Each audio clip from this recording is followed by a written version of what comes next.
So what does double-blind testing do? We think it minimizes human influence.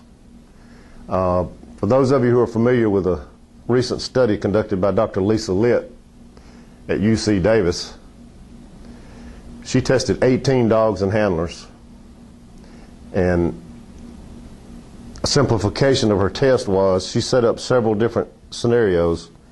These were explosives dogs and narcotics detection dogs. She set up several different scenarios, and in one of the scenarios she placed a red piece of construction paper, and she told all these handlers there is a hide behind this red piece of construction paper, when in actuality there were no hides. Uniformly, these 18 teams alerted at that piece of construction paper.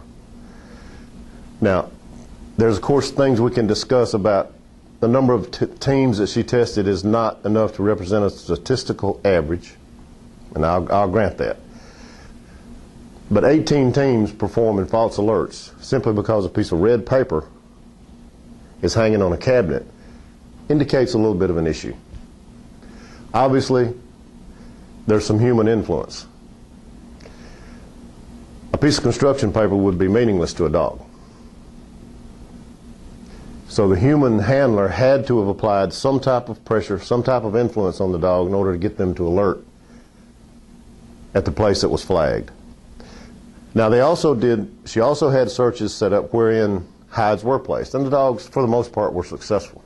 Pretty good find rate.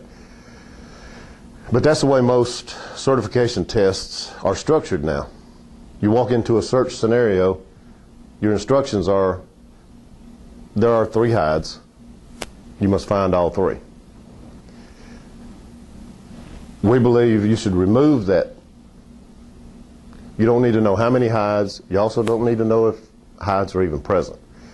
If you can't use your dog to reliably search an area such as this room and make the statement, nothing is there, then there's some kind of issues that you need to address. Your dog needs to be able to find it if it's there, also rule out its presence if it's not there.